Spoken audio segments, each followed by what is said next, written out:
हाँ, हेलो बच्चों, नमस्ते।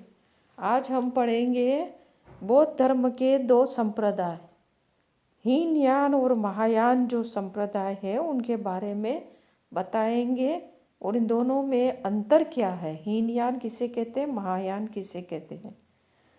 अशोक के समय में बौद्ध धर्म 18 संप्रदायों में बट गया था और आगे चलकर कनिष्क के समय में जब चतुर्थ बौद्ध संगीति आयोजित हुई थी सम्राट कनिष्क के समय में, तो उस समय जो है बौद्ध धर्म में दो मुख्य संप्रदाय बन गए थे।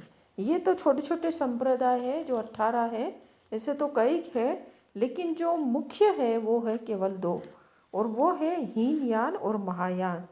हीनयान संप्रदाय और महायान संप्रदाय का में अंतर क्या है, इसमें सबसे पहला अंतर है हीनयान जो है महायानियों द्वारा दिया गया नाम है और स्वयं हीनयानी अपने संप्रदाय को स्थविरवाद, पाली भाषा में थेरवाद कहते हैं।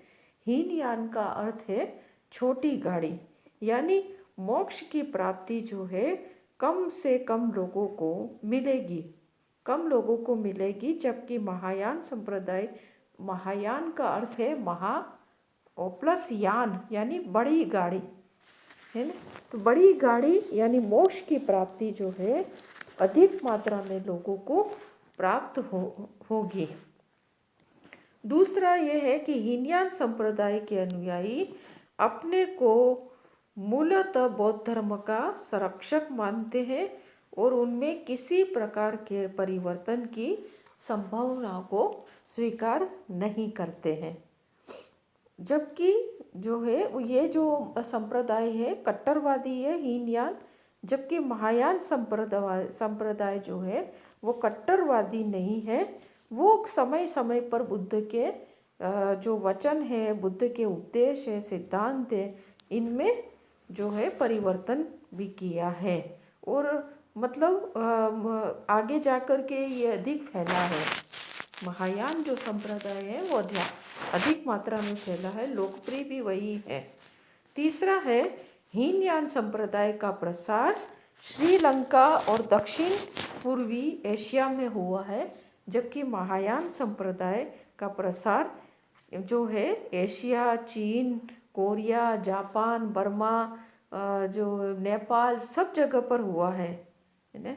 और ये जो द्वीप वाले जो प्रदेश है, जावा, सुमात्रा, मलाया, इनमें भी ये इन जगहों पर भी ये बौद्ध धर्म फैला है और महायान संप्रदाय अधिक फैला है।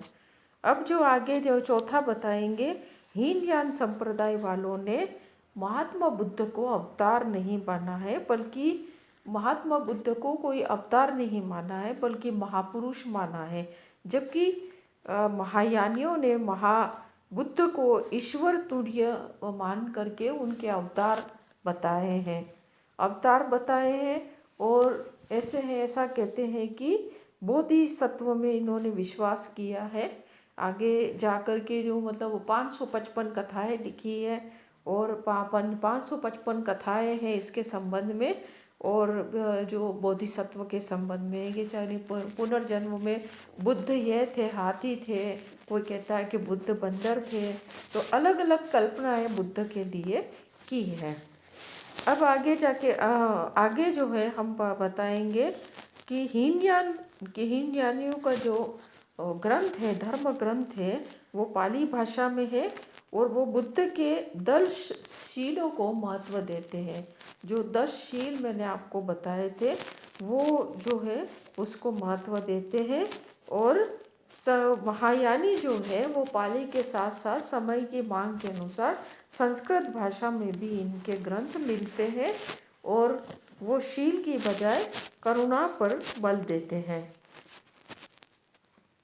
अब आगे हम बताएंगे कि हीनयान ने दुखवाद, अनित्यवाद, अनात्मवाद को महत्व दिया है और यह संप्रदाय जो है समाधि व ध्यान, योग इस पर बल देता है, जब बोधिसत्वों में विश्वास नहीं करता है।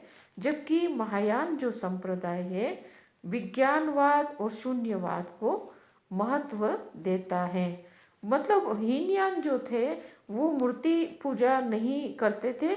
जब महायान संप्रदाय जो हुआ है उसके बाद बुद्ध की मूर्ति मूर्ति बनने मतलब बनने लगी, मूर्ति पूजा होने लगी, भक्ति परंपरा को बल मिला। और ये जो है बोधिसत्व बताए बुद्ध को पौराणिक अवतारों में जो देवताओं के रूप भी प्रदान किए गए थे पौराणिक कथाओं में। तो इस तरह से बुद्ध को माना है महायानियों ने। अब जो है सातवां हम बताएंगे, हीनयान संप्रदाय ने निर्वाण के लिए भिक्षु जीवन को आवश्यक नहीं बताया, जबकि महायानियों ने गृहस्थ जीवन को भी जबकि महायानियों ने कहा था कि गृहस्थ जीवन जीने वाले भी निर्वाण की प्राप्ति कर सकते हैं। आगे जो है आठवां जो है, हीनयान संप्रदाय विश्व में ज़्यादा या अधिक लोकप्रिय नहीं हुआ, जबकि महायान संप्रदाय है वो विश्व भर में लोकप्रिय हुआ है। आज भी विश्व में महायान संप्रदाय के लोग हमें अधिक मिलते हैं। ठीक है बच्चों, थैंक यू।